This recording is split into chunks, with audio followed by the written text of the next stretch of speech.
Dimitry Bivol, 2008 WBA light heavyweight champion.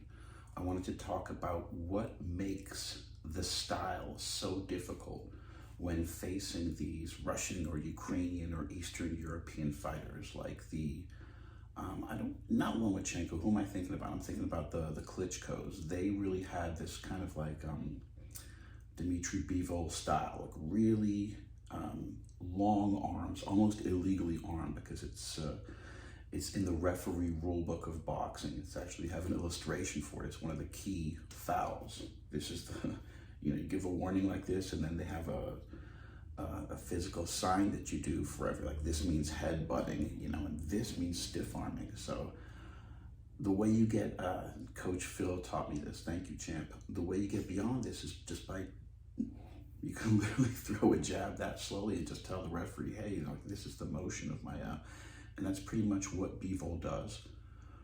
He uses this stiff arm, but he doesn't just use it obviously like that. He uses it very subtly, and he'll almost throw it like a jab. He'll be inside the pocket, and he'll touch your rear shoulder. He'll touch your front shoulder, like in wrestling. He'll touch you right there, and then throw some power punches. It's so confusing. So I wanted to talk about the different stances and the different techniques, not even the different techniques, pretty much just the different rudimentary tactics that Bivol uses, and this Eastern European style that my coach taught me, which they really don't teach in the pros. It's such a heavy amateur style, and it's so effective, which is why the Russians, and which are pretty much the only ones who use it, and the Ukrainians, are the only ones who are so effective at it. And primarily, you're up on both toes. And it's funny to see Bivol do it because, they have this Russian coach, and you see him like that, and Bivol's like that. He's really gooey. I don't know how else to say it. Tyson's not like that. Canelo's not like that. I'm not like that when I fight. Some people are they're very tight. They're kind of more tight when they fight. Bivol's strong, he's powerful, he can take a shot. He took uppercuts from Canelo all day, and he can drop people. But he's just loose, he's gooey, kind of like Nick Diaz. He's relaxed in there. He's very relaxed. And off of that relaxation, he does something which is called a rhythm, which the late Diego Corrales used to do in his career a lot, which simply means if your opponent is right here, your feet are gonna jump back and forth about 6 inches to a foot, both feet staying in the same position. Before I even teach somebody how to box, I have them do this for 5 minutes, literally getting the boxing stance, and I just teach them how to rock. It's called rocking. 5 minutes jumping back and forth like that. Other coaches call it fighting out of a rhythm, like Diego Corrales' coach called it that. My coach called it rocking, so I call it rocking, which is literally just means fighting out of a rhythm. And Bivol and the Russian amateur system, they do that. And you can't tell because instead of just, the way I do it, since I don't fight out of a rhythm, not all athletic like that, I'll step back with my rear foot and throw a jab out there as I'm stepping. Who am I trying to think of? Shane Mosley's son is really good at doing this, just stepping and jabbing as you go back.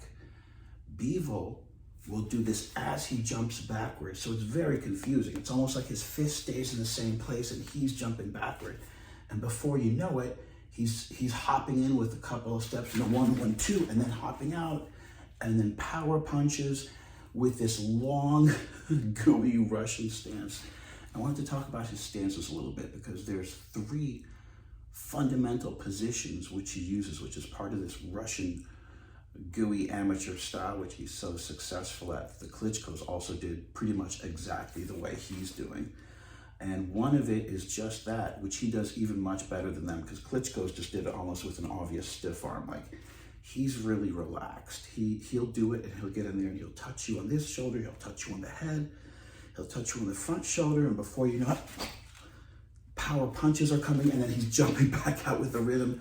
And then with this gooey rhythm, jumping back in and jumping back out, there's so much kinetic energy, and you saw this in his fight with Canelo. I mean, it literally looked like Popeye, like the energy was kind of like flowing out of his body. He's so loose that all these happy accidents happen, and he's able to punch off of these amazing angles and just generate ridiculous power.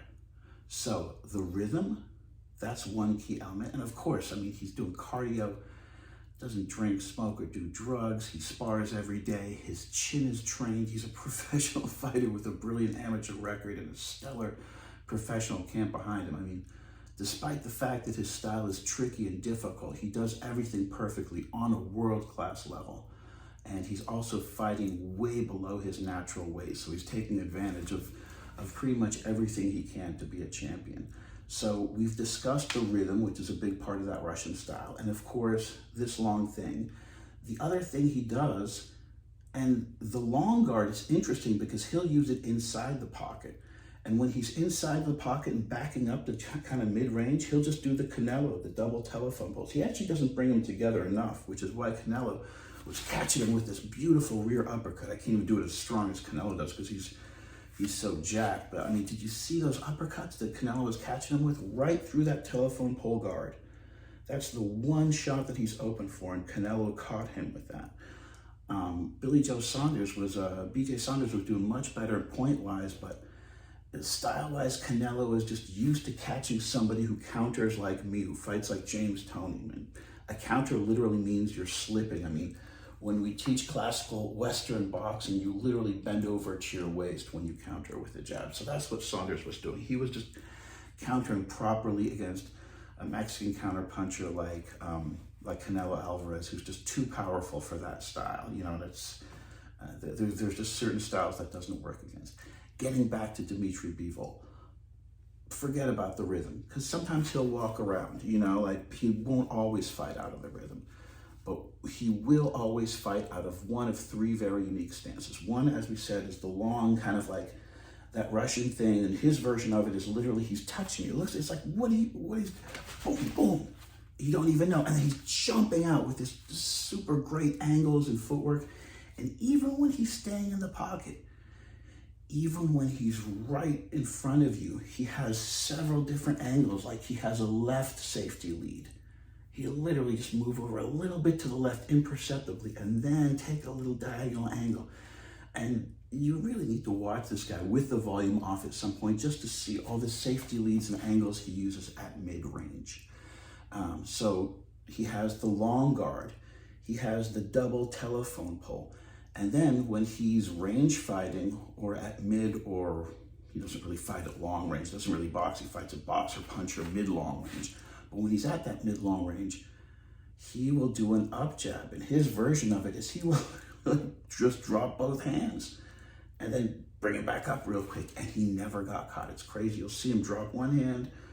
Canelo's not falling for his up jab thing. He'll drop both hands and just